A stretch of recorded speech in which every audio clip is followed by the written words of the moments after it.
عن ابن عمر رضی اللہ تعالی عنہ قال قال رسول اللہ صلی اللہ علیہ وسلم بني الإسلام على خمس شهادة أن لا إله إلا الله وأن محمدا عبده ورسوله وإقام الصلاة وإيتاء الزكاة والحج وصوم رمضان متفق علیہ۔ یہ جو روایت آپ کے سامنے پڑھی گئی ہے یہ کتاب الایمان کی تیسری روایت ہے، اور اس روایت کو نقل کرنے والے ابن عمر رضی اللہ تعالیٰ عنہ، اس کو راوی کہتے ہیں کہ اس روایت کو نقل کرنے والے کون ہیں؟ وہ ہے حضرت ابن عمر رضی اللہ تعالیٰ عنہ۔ یہ حضرت عمر رضی اللہ تعالیٰ عنہ کے صاحبزادے ہیں، ان کا نام عبداللہ ہے، اور یہ حضرت حفصہ ام المؤمنین حضرت حفصہ رضی اللہ تعالیٰ عنہ کے حقیقی بھائی ہیں۔ غزوہ بدر اور احد میں تو یہ صغر سنی کی وجہ سے شریک نہ ہو سکے، لیکن غزوہ خندق اور اس کے بعد تمام غزوات میں شریک رہے، اور دوران سفر ان کی خصوصیت عجیب تھی۔ نبی کریم صلی اللہ علیہ وسلم سفر کے دوران جس مقامات پر ٹھہرے تو ان کا جب اس سفر ہوتا تو اس جگہ ہی ٹھہرتے تھے جہاں رسول اللہ صلی اللہ علیہ وسلم ٹھہرا کرتے تھے۔ یہ خاص بات تھی۔ ایک مرتبہ کا واقعہ لکھا ہے کہ نبی کریم صلی اللہ علیہ وسلم نے ایک درخت کے نیچے قیام فرمایا تو حضرت عبداللہ ابن عمر رضی اللہ تعالیٰ عنہ اس درخت کی نگرانی کرتے تھے کہ رسول اللہ صلی اللہ علیہ وسلم اس درخت کے نیچے تشریف فرما ہوئے، اس کو پانی دینا، اس کی دیکھ بھال کرنا، اور جب جاتے تھے اس کے نیچے قیام فرماتے تھے۔ یہ الفت اور محبت کی بات ہوتی ہے، جس سے محبت ہوتی ہے، بچپن میں ہی ایمان لے آئے تھے۔ ان کی شہادت ہوئی ہے حجاج ابن یوسف کی سازش سے مکۃ المکرمہ میں حج کے موقع پر عبداللہ ابن زبیر رضی اللہ تعالیٰ عنہ کو شہید کرنے کے بعد پھر عبداللہ ابن عمر رضی اللہ تعالیٰ عنہ کو شہید کیا گیا مکۃ المکرمہ میں، اور ان کی جو تدفین ہے وہی ایک جگہ ہے محصب یا فخ، بعض نے لکھا ہے تو محصب یا فخ، ان دونوں جگہوں میں سے کسی جگہ پر ان کی تدفین ہوئی ہے۔ بہرحال تو حضرت عبداللہ ابن عمر رضی اللہ تعالیٰ عنہ اس روایت کو نبی کریم صلی اللہ علیہ وسلم سے نقل کرنے والے ہیں۔ رسول اللہ صلی اللہ علیہ وسلم نے ارشاد فرمایا اسلام کی بنیاد 5 چیزوں پر ہے۔ بنی الاسلام علی 5، 5 چیزوں پر اسلام کی بنیاد ہے۔ ان 5 چیزوں میں سب سے پہلی چیز کیا ہے؟ شہادت اللہ الہ الا اللہ، اس بات کی گواہی دینا کہ اللہ کے سوا کوئی معبود نہیں۔ گویا کہ سب سے بنیادی چیز جو ہے وہ عقیدہ توحید ہے۔ اگر عقیدہ توحید میں ہی بگاڑ ہوگا تو ظاہر بات ہے پھر آگے جو اس پر اعمال مرتب ہونے والے ہیں وہ بیکار ہیں، وہ بے نتیجہ ہوں گے۔ تو سب سے پہلی چیز کیا ہے؟ عقیدہ توحید، اس کا درست ہونا ضروری ہے۔ اگر توحید، عقیدہ توحید کے اندر بگاڑ پیدا ہو گیا تو سمجھ لو کہ وہ تو ایمان سے باہر ہو گیا، تو باقی جو اعمال اس پر مرتب ہوں گے اس کا کوئی نتیجہ اور اس کا کوئی ثمرہ ملنے والا نہیں ہے، نہ دنیا میں نہ آخرت میں۔ تو اس لیے سب سے بنیادی چیز بیان کی گئی ہے وہ کیا ہے؟ اس بات کی گواہی دینا کہ اللہ کے علاوہ کوئی عبادت کے لائق نہیں ہے۔ عبادت کی مستحق اگر کوئی ذات ہے تو وہی ہے جس نے ہم سب کو پیدا کیا، جس نے رات اور دن کو پیدا کیا، جس نے اس آسمان اور اس چاند اور سورج کو پیدا کیا، اور اس پوری کائنات کے ذرے ذرے کو جس نے پیدا کیا ہے، وہی ذات عبادت کی مستحق ہے، اس کے علاوہ کوئی اور نہیں۔ چنانچہ ہم نے سورہ فاتحہ کی تفسیر میں بتایا تھا ایاک نعبد و ایاک نستعین، ہم تیری ہی عبادت کرتے ہیں، تجھ ہی سے مدد مانگتے ہیں۔ تو ہمارا معبود بھی وہی ہے، ہمارا معبود بھی وہی ہے، اور ہمارا بابا اور ملجا بھی وہی ہے، اسی سے ہم اپنی تمام ضروریات کا سوال کرتے ہیں۔ عبادت بھی اسی کی، مانگنا بھی اسی سے ہے، اس کے علاوہ کسی اور سے نہیں۔ تو پہلی چیز کیا بیان کی کہ شہادت اللہ الہ الا اللہ، عقیدہ توحید اچھی طرح راسخ ہو جانا چاہیے۔ اور عقیدہ توحید کے بعد نمبر آتا ہے وَأَنَّ مُحَمَّدًا عَبْدُهُ وَرَسُولُهُ، اور اس بات کی گواہی کہ محمد صلی اللہ علیہ وسلم اللہ کے بندے اور اس کے رسول ہیں۔ پچھلی جو روایتیں گزری ہیں، آمنت باللہ وملائکتہ وکتبہ ورسلہ، آیت اللہ سب سے پہلے کیا ہے؟ اللہ پر ایمان۔ تو معلوم ہے کہ سب سے پہلی چیز عقیدہ توحید ہے، اور اس کے بعد رسالت، کہ محمد صلی اللہ علیہ وسلم اللہ کے بندے اور اس کے رسول ہے۔ دیکھو ایک بات یاد رکھنا کہ نبی کریم صلی اللہ علیہ وسلم عبدیت سے خارج نہیں ہے۔ کچھ لوگ یہ کہتے ہیں کہ وہ انسان نہیں ہے، بشر نہیں ہے، نور ہے، بشریت سے انکار کرتے نہیں۔ کیا کہا گیا؟ وَأَنَّ مُحَمَّدًا عَبْدُهُ وَرَسُولُهُ، اس کے بندے ہیں اور رسول ہیں۔ تو پہلے بندے ہیں، عبد تو پہلے ہے، رسالت بعد میں۔ تو پہلے تو عبدیت ہے بھئی، رسالت تو بعد ہی میں ملتی ہے، نہیں ہے کہ پہلے سے دی جاتی ہے۔ ہر نبی کو نبوت 40 سال کی عمر میں ملی ہے، تو 40 سال کے بعد نبوت اور رسالت سے سرفراز کیا جاتا، تو پہلے عبدیت ہے۔ تو نبی کریم صلی اللہ علیہ وسلم بشر ہے، نور کا جو عقیدہ ہے کہ اور اس سے انکار کہ وہ بشر نہیں ہے، نور ہے، تو عبدیت سے انکار یہ صحیح نہیں۔ خود قرآن مجید اس بات کی گواہی دے رہا ہے، احادیث شریفہ میں اس بات کی گواہی ہے۔ دیکھو یہ بات تو خود رسول اللہ صلی اللہ علیہ وسلم خود بیان فرما رہے کہ اسلام کی بنیاد 5 چیزوں پر ہے۔ اس میں سے پہلی چیز اللہ کے معبود ہونے کی گواہی دینی ہے کہ اس کے علاوہ کوئی عبادت کے لائق نہیں، اور دوسرے محمد صلی اللہ علیہ وسلم اللہ کے بندے اور اس کو رسول، یہ بات تو خود حضور فرما رہا ہے۔ تو لہذا ان کو عبدیت سے خارج کر دینا یہ کون سی عقل مندی کی بات ہے؟ عبد ہے، اللہ کے بندے۔ اگر کوئی آدمی عقیدہ توحید تو رکھتا ہے لیکن رسالت کو تسلیم نہیں کرتا تو مومن نہیں ہو سکتا۔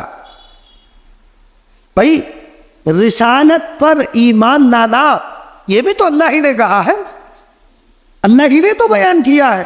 تو گویا کہ انسان رسول اللہ صلی اللہ علیہ وسلم کا انکار کر کے در پردہ وہ اللہ کا بھی انکار کر رہا ہے۔ وہ اللہ فرما رہا اطیعوا اللہ و اطیعوا الرسول، اللہ کی اطاعت کرو اور رسول کی اطاعت کرو۔ یہ کون کہہ رہا ہے؟ خداوند قدوس۔ تو اگر آپ اللہ کی اطاعت کریں، رسول کی اطاعت کو چھوڑ دیں، رسول کو نہ مانیں، بغیر رسول کی اطاعت کے اللہ کی اطاعت نہیں ہو سکتی، مگر چونکہ اللہ کی اطاعت کا طریقہ ہمیں کیسے معلوم ہوگا؟ بھئی ہمیں تو رسول اللہ صلی اللہ علیہ وسلم نے بتایا نا کہ اللہ کی بندگی ہمیں کیسے کرنی ہے۔ تو اس لیے عقیدہ توحید کے ساتھ ساتھ رسالت کو ماننا بھی ضروری ہے۔ اگر آپ نے رسالت کا انکار کر دیا، بعض لوگ کہتے ہیں موحد ہے کہ صاحب ہم تو موحد ہیں، ہم کسی کو رسول نہیں مانتے۔ یہ جو حکمہ ہے نا، حکیم جانی نور بہت بڑا حکیم گزرا، آپ نے سنا ہوگا، ارسطو، عجیب بات، حکیم ہو کے، دانا اور عقل مند ہو کے کیا کہتے ہیں؟ انہوں نے کہا کہ انبیاء ہمارے لیے نہیں، انبیاء ہمارے لیے نہیں، ہم تو پہلے سے عقل مند ہیں۔ گویا کہ اپنی عقل پر ایسا اعتماد ہے، انکار کر دیا ہے۔ حالانکہ حکیم کا معنی ہی دانا کے آتے ہیں۔ اس لیے اگر نبی کی نبوت کا انکار کر رہا ہے، رسول کا انکار کر رہا ہے، اس کو نہیں ماننا، تو چاہے وہ کتنے بڑا حکیم کیوں نہ ہو، وہی مومن نہیں ہو سکتا ہے۔ تو عقیدہ توحید کے ساتھ ساتھ عقیدہ رسالت بھی ضروری ہے۔ جب آپ نے عقیدہ توحید، وحدانیت کا اقرار آپ نے کر لیا اور رسالت کی تصدیق آپ نے کر دی، تو ظاہر بات ہے اب اس کے بعد اب آپ مومن ہو گئے، اسلام میں داخل ہو گئے۔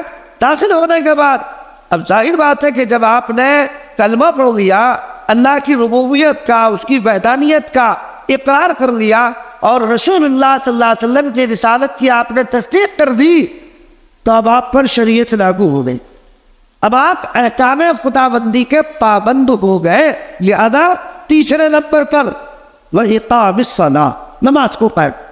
ظاہر بات ہے سب سے پہلی چیز جو اسلام کے لانے کے بعد متوجہ ہوئی وہ کیا چیز ہے؟ وہ ہے اقامت صلاۃ، نماز کا قائم کرنا۔ اور اس سے پچھلی حدیث کے تحت بھی بتایا جا چکا ہے نماز سے متعلق ہماری نماز کے سلسلے میں کتنی کوتاہی ہے۔ جن حالات سے ہمیں اس وقت سابقہ ہے، جو کچھ آپ دنیا کے احوال دیکھ رہے ہیں، ہمیں جو ہے ان احوال سے عبرت حاصل کرنی چاہیے اور اللہ کی طرف متوجہ ہو جانا چاہیے، اور متوجہ ہونے کا سب سے اعلیٰ طریقہ نماز ہے۔ سب سے اعلیٰ طریقہ اللہ کی طرف متوجہ ہونے کا کیا ہے؟ اس سے اعلیٰ طریقہ کوئی اور نہیں ہے کہ نماز۔ تو لہذا نماز کے پابند بن جاؤ، نماز ہماری چھوٹنی نہیں چاہیے۔ اور نماز یہ نہیں، میں نے پہلے بھی بتایا تھا آپ کو کہ وقت بے وقت پڑھی نہیں، مسجد میں جماعت کے ساتھ نماز ہونی چاہیے۔ نبی کریم صلی اللہ علیہ وسلم سے جب سوال کیا گیا ایُّ الْأَعْمَالِ أَفْضَلُ، کون سا عمل سب سے زیادہ پسندیدہ، تو آقا نے کیا فرمایا؟ الصلاۃ علی وقتہا، نماز کو اس کے وقت پر ادا کرنا، یعنی نماز کو سنن، واجبات اور فرائض کی رعایت رکھتے ہوئے وقت پر اس کو ادا کرنا، یہ ہے قابل درجے کی محنت۔ تو اس لیے کوئی عذر پیش آ گیا تو الگ بات ہے، ورنہ عام حالات میں مومن کو نماز نہیں چھوڑنی چاہیے۔ یہ نماز تو سب پہ فرض ہے۔ چنانچہ حدیث میں آتا ہے جب بچہ 7 سال کا ہو جائے تو کیا کرے؟ اس کی پٹائی بھی کرے۔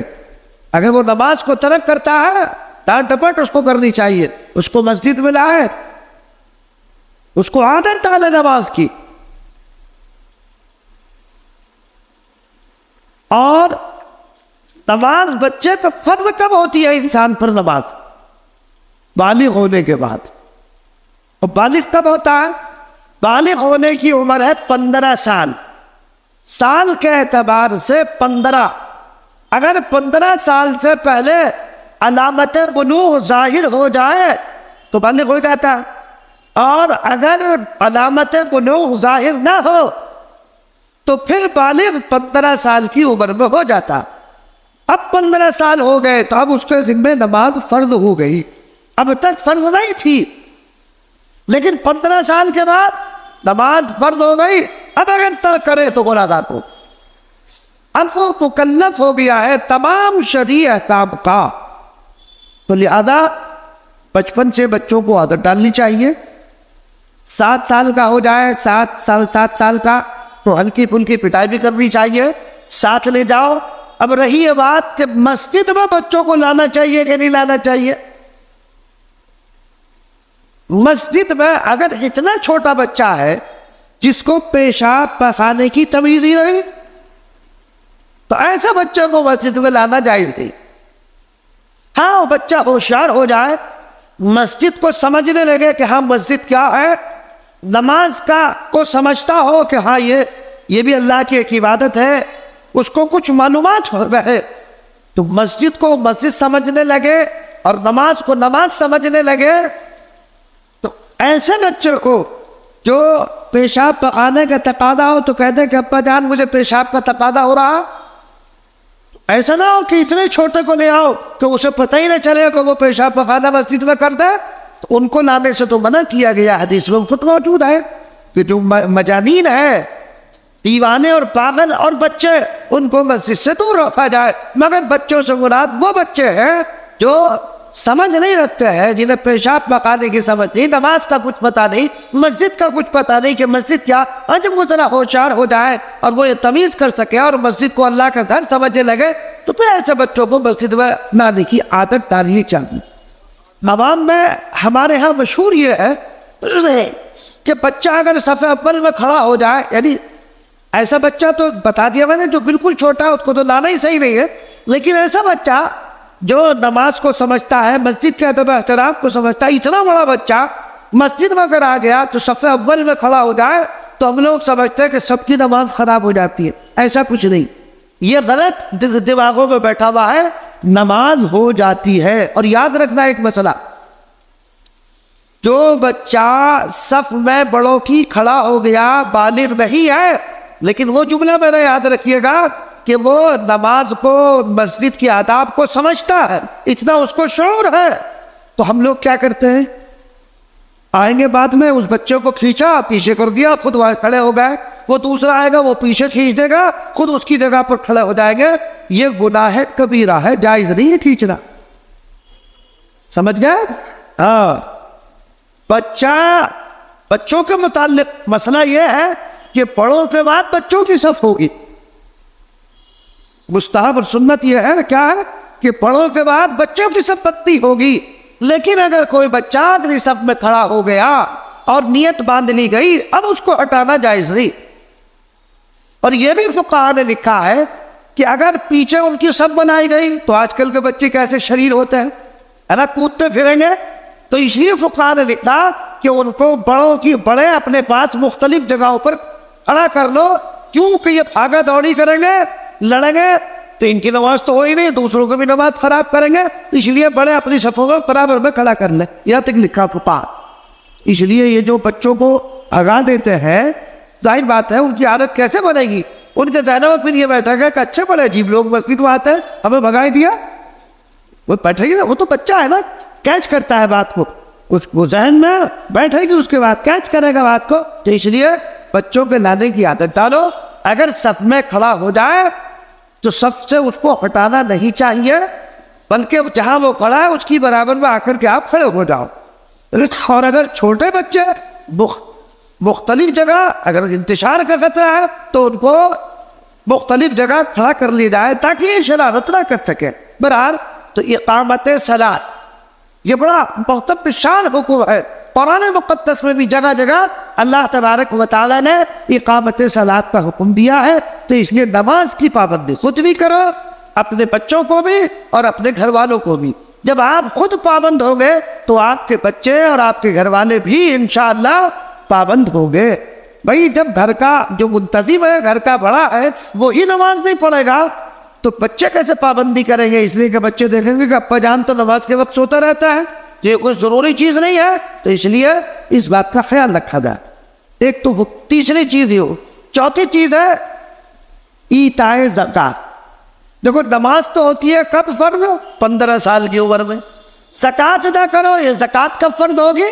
زکوٰۃ کے لیے مال ضروری۔ نماز یہ بدنی عبادت ہے، زکوٰۃ یہ مالی عبادت ہے۔ تو مالی عبادت کی ادائیگی کب ہوگی؟ جب آپ کے پاس مال ہوگا۔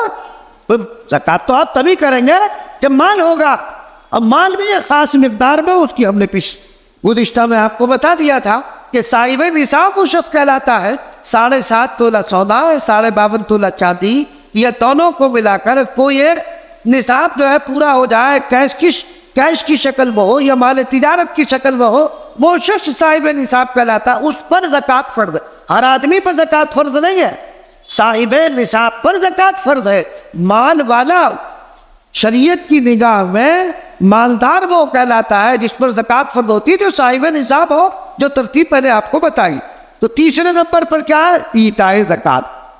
چوتھے نمبر پر حج والحج، حج بھی صاحب استطاعت پر ہے۔ دیکھو پہلے رسول اللہ صلی اللہ علیہ وسلم نے خالص بدنی عبادت کا تذکرہ کیا، نماز خالص بدنی عبادت ہے، زکوٰۃ خالص مالی عبادت ہے، اور چوتھے نمبر پر ذکر کیا گیا حج کو۔ حج بدنی اور مالی دونوں کا مجموعہ ہے۔ بھائی اس میں مال بھی لگتا ہے، جان بھی خرچ ہوتی ہے، حج میں مال بھی لگتا ہے، جان بھی خرچ ہوتی ہے، یعنی دونوں کا مجموعہ، یہ بدنی اور مالی دونوں عبادت۔ تو حج جو ہے اسی پر ہے جو استطاعت رکھتا ہے۔ اب استطاعت کتنی؟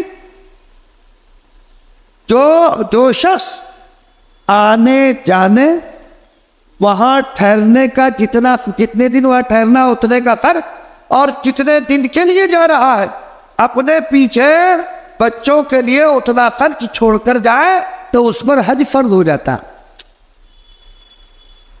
سمجھ گئے؟ آنے جانے کا، وہاں ٹھہرنے کا، اور اپنے پیچھے بچوں کے خرچ کا انتظام، یہ ہے۔ اتنا پیسہ اگر کسی کے پاس ہوگا تو اس پہ حج فرض ہو جائے گا۔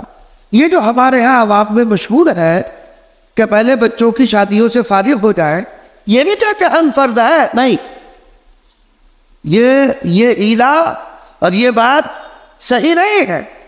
پر اس لیے کہ رسول اللہ صلی اللہ علیہ وسلم کی تعلیمات آپ اٹھا کر دیکھیے، نکاح میں تو کوئی خرچ رکھا ہی نہیں۔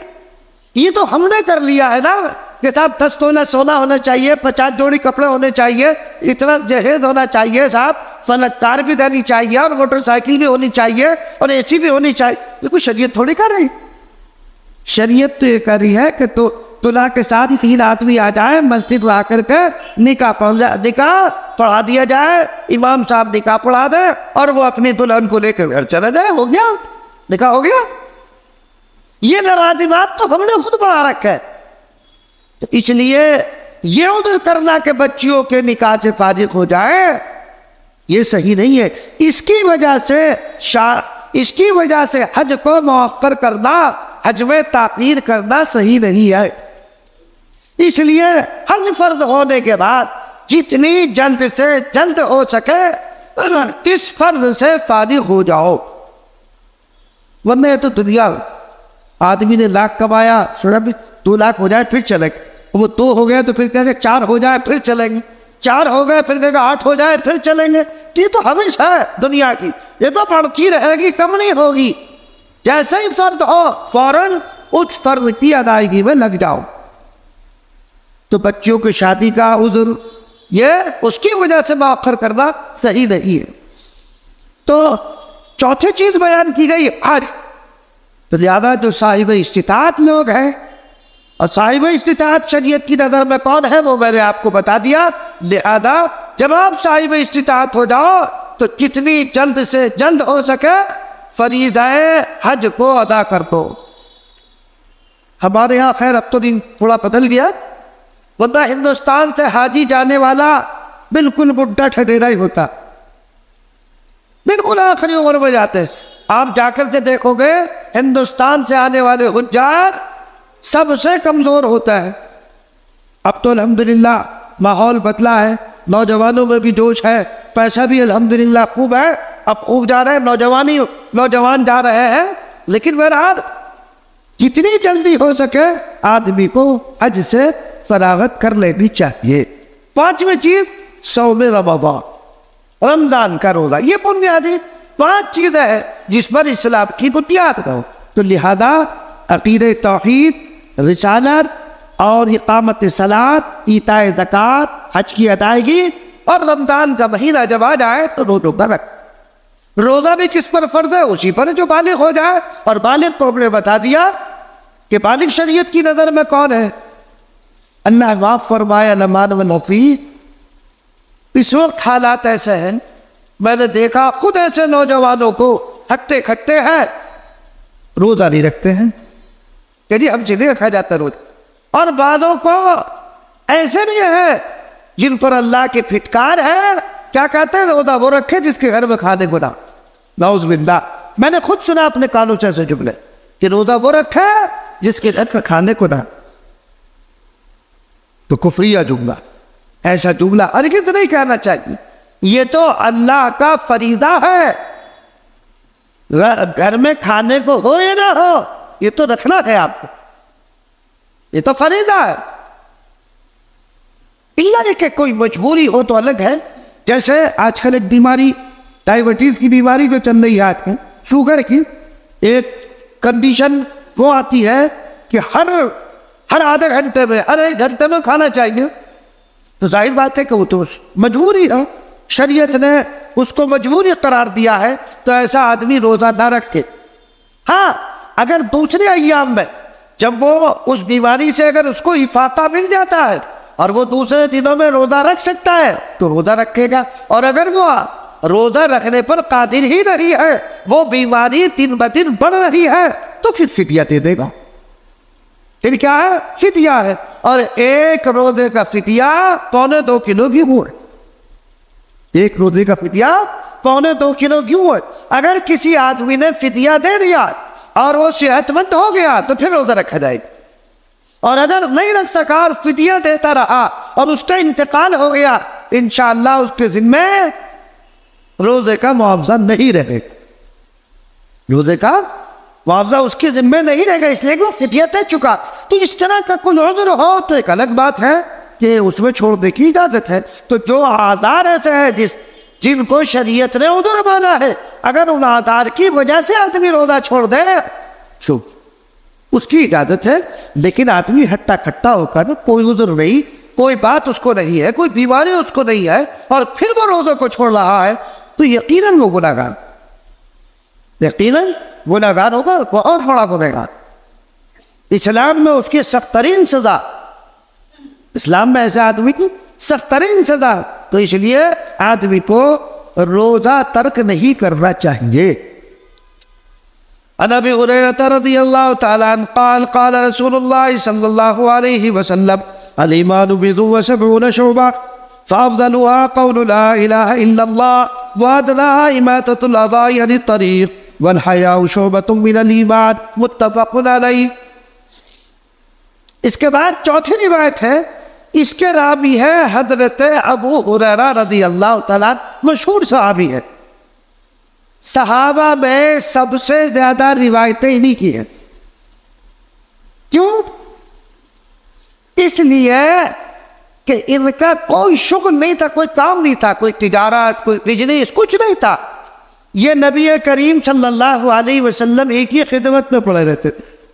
وہ جو اصحاب صفہ ہے نا، وہ جو صفے میں پڑے رہتے تھے، کھانا بھی صحابہ خوشے لٹکا جاتے تھے، کھجور کے وہ جو دے گیا کھا لیا، نہیں ملا تو ہو گئے، ہاں کئی کے وقت اتفاق ہو جاتے تھے۔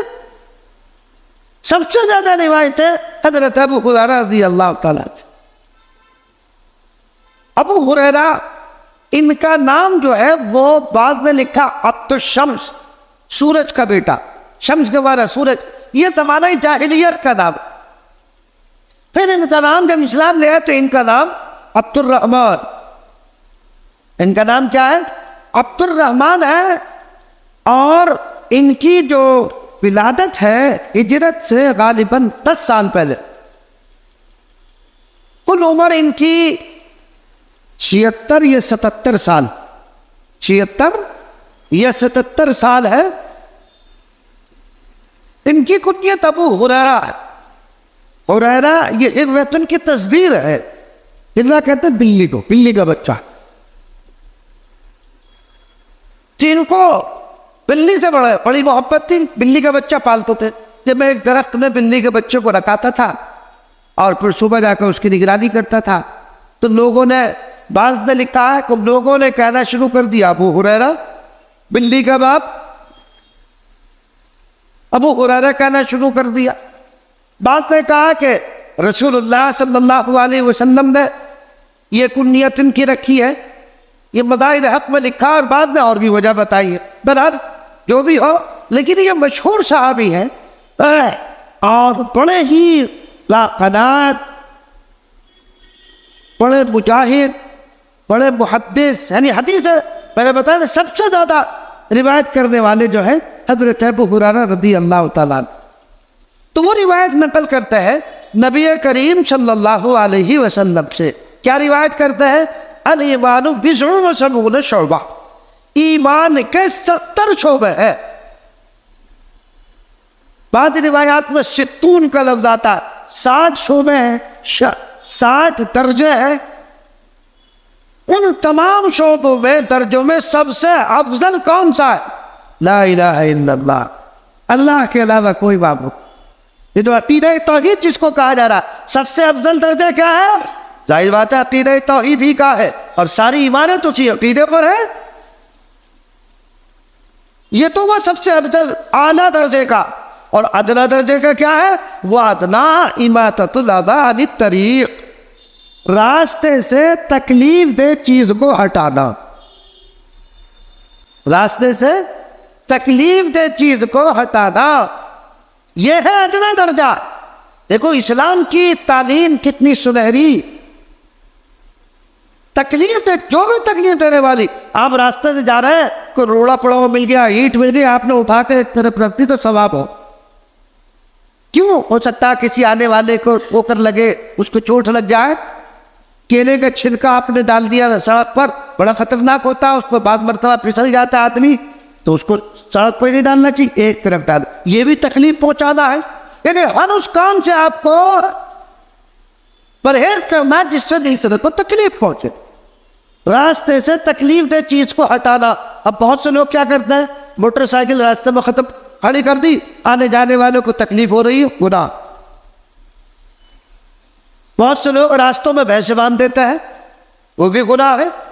ایسے ہی بعض مرتبہ دیکھا ہوگا آپ نے، سامنے گاؤں میں راستہ ہے، اس کو بند کر لیا، اپنے بیاہ شادی کا پروگرام کر لے، گزرنے والوں کو تکلیف ہو رہی ہے. عام راستے کو بند کرنا، وہ راستہ جو عام گزرگاہ ہے اس کو بند کر دینا جائز نہیں ہے. تکلیف پہنچانا ہے دوسرے کو، ادنا درجے کا اماطۃ الاذی عن الطریق. ہمارا مذہب تو تعلیم یہ دے رہا کہ راستے سے تکلیف دہ چیز کو ہٹاؤ. تم نے بند کر دیا، تم پروگرام کر رہے ہو، لوگ پریشان ہو رہے ہیں. چاہے وہ پروگرام دینی ہو، اور چاہے پروگرام سیاسی ہو، اور چاہے وہ پروگرام دنیاوی ہو، کوئی سا پروگرام ہو، عام راستے میں مت کرو، اس لیے کہ عام گزرنے والوں کو تکلیف ہوگی. وہ گزرنے والے سبھی ہیں، مومن ہو غیر مومن ہو کوئی بھی ہو، تکلیف تو کسی کو بھی نہیں پہنچانی. اب آپ اسی سے اندازہ لگائیے ہمارے مذہب کی تعلیم کیا، یعنی ادنا درجہ کیا ہے. ایمان کے 70 شعبے، اس میں ادنا درجہ راستے سے تکلیف دہ چیز کو ہٹانا ہے. تو جس مذہب کی تعلیم یہ ہو کہ راستے میں کوئی روڑا ہو، کوئی تکلیف پہنچانے والی چیز ہو تو ہٹا دو، تو وہ مذہب یہ تعلیم کب دے سکتا ہے کہ تم جا کر کسی ملک پہ بم گرا دو؟ یہ مذہب اجازت دے گا؟ تو مسلمان ٹیررسٹ نہیں ہو سکتا. مسلمان کو جو دہشت گرد آج دنیا میں قرار دیا جاتا ہے، دنیا کہتی ہے کہ مسلمان دہشت گرد. مسلمان دہشت گرد نہیں ہوا کرتا، مسلمان امن پسند ہوتا ہے. مسلمان جو ہے وہ کیا ہے، سلامتی پسند ہوتا ہے. وہ لوگوں کو امن کا، سلامتی کا پیغام دیتا ہے. ہاں بھئی اگر کوئی میرے سر پہ آ کے ڈنڈا بجانے لگے تو میں کچھ کروں گا اس کے نتیجے. اب یہ تھوڑی کہ میں کھڑے کہتا رہوں، چلو وہ دو طاقتور ہے، وہ دو مارے گا تو ایک تو میں بھی مار دوں گا. تو تعلیم یہی ہے کہ کیا کرو، راستے سے تکلیف دہ چیز کو ہٹاؤ. تو جب تکلیف دہ چیز کو ہٹوایا جا رہا ہے تو وہ جائے اور جا کر کسی ملک کو قبضہ کر لے اور وہاں بمباری کر دے اور پورے کو تہس نہس کر دے، تو اس کی اجازت کہاں شریعت دے سکتی؟ اس لیے دوسرے کو تکلیف دینے سے بچانا، اس پر عمل کرنا. تیسری بات ہے والحیاء شعبۃ من الایمان. اس پر انشاءاللہ آئندہ بات کریں گے. اللہ تبارک و تعالی ہم سب کو نبی کریم صلی اللہ علیہ وسلم کی تعلیمات پر عمل کرنے کی توفیق عنایت فرمائے. اللہ یہ تو بتا دیا، ہم نے تو بتا دیا، دینی جلسہ ہو، دنیاوی جلسہ ہو، سیاسی جلسہ ہو، کوئی سا بھی ہو، عام راستے میں نہیں کرنا. اماطۃ الاذی عن الطریق، راستے سے تکلیف دہ چیز کو ہٹاؤ، پیدا مت کرو، رکاوٹ مت بنو. تو اس لیے راستے میں نہ موٹر سائیکل کھڑی کرو، اس لیے کہ اس میں دونوں کا فائدہ، ہمارا ہی فائدہ.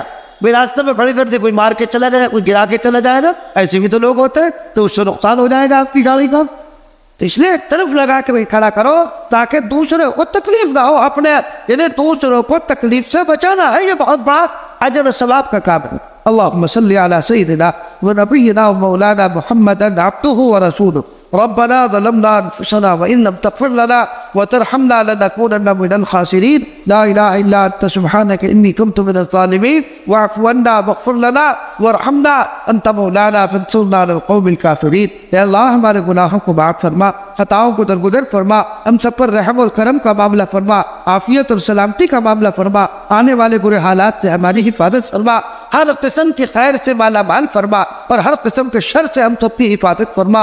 اے اللہ مسلمانوں کی حفاظت فرما، جہاں جہاں مسلمان ہیں ان پر جو ظلم ہو رہا ہے اے اللہ تو ان کی حفاظت فرما، دشمن کو زیر فرما، اے اللہ دشمن کو زیر فرما، اے الہ العالمین پورے دنیا میں امن و امان کا معاملہ فرما، ہمارے ملک میں بھی امن اور عافیت کا معاملہ فرما، اے اللہ ہر آنے والی برائیوں سے اور ہر آنے والے برے حالات سے ہم سب کی حفاظت فرما، سنت و شریعت پر عمل کی توفیق عنایت فرما، ان دعاؤں کو محض اپنے فضل و کرم سے قبول فرما، وصلی اللہ تعالی علی خیر خلق محمد وعلی آلہ اصحابہ اجمعین برحمتک یا ارحم۔